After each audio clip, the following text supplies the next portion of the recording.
Michelle. Thank you. No, I'm fine.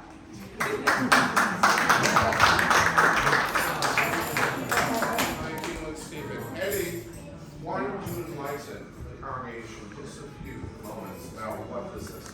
Well, we've spoken about this several times over the course of the year, and now, and for those of you who can maybe switch off just so we can see in here, remember what Rabbi came up with and we discussed to talk with the maestro Chihuri was about a concept that would be something that really reflects everything that you've heard today, and a theme that Rabbi speaks about quite frequently.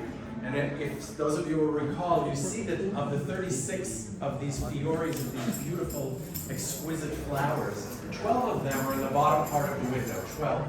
And those 12 are meant to be reflective of the Hoshe Mishpat, of the shield that the Kohen, the high priest in the temple wore, on his chest. And these were magical stones, each one different, each one with a different color. The point, and each one representative of one of the tribes of Israel. Point being that there is a collective, and that collective is all of the 12 tribes, but with that expression of individuality, of bursts of color, Judaism celebrates the individual. We encourage individuality, we encourage radical thinking. This is all part of being Jewish, of newness, of chidush. But at the same time, and this is the message for all of you today, at the same time, it's within a framework. It's within that choshen, because it's all part of community.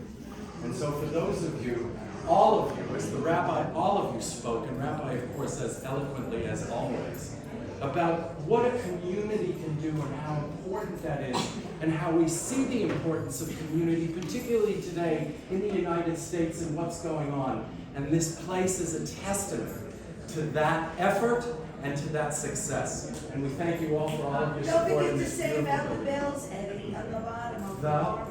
Well, the Kohen, thank you for asking. The Kohen also, the high priest also had, underneath that beautiful shield was a blue frock, and at the bottom were the bells. You could always hear him. So again, all of this is just since we're at it, talk about the chutzpah with Maestro Chihuri. Every time we got him to do something, Rabbi would say, we got to do something else. And we actually, all of this work, including the jackets on the Torah and the parochet, are Chihuri art. This is, which he's never done before in a place like this, of course. So everything here is all about that theme, including the Ner Tamid, which is gold and clear, which is exactly the headpiece that the high priest wore on his head, connecting our service as Jews and God. Thank you very much. Mazal tov to everyone.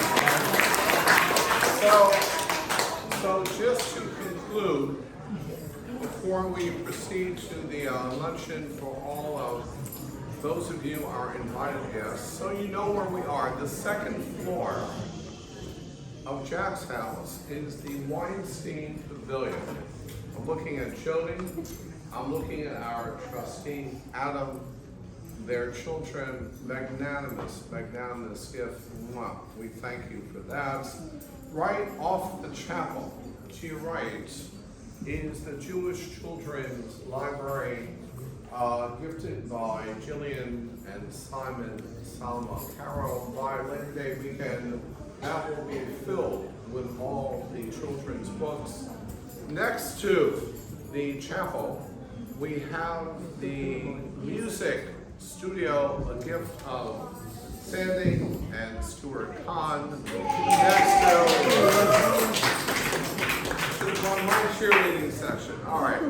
Next to that, where's Michelle? Michelle Merman.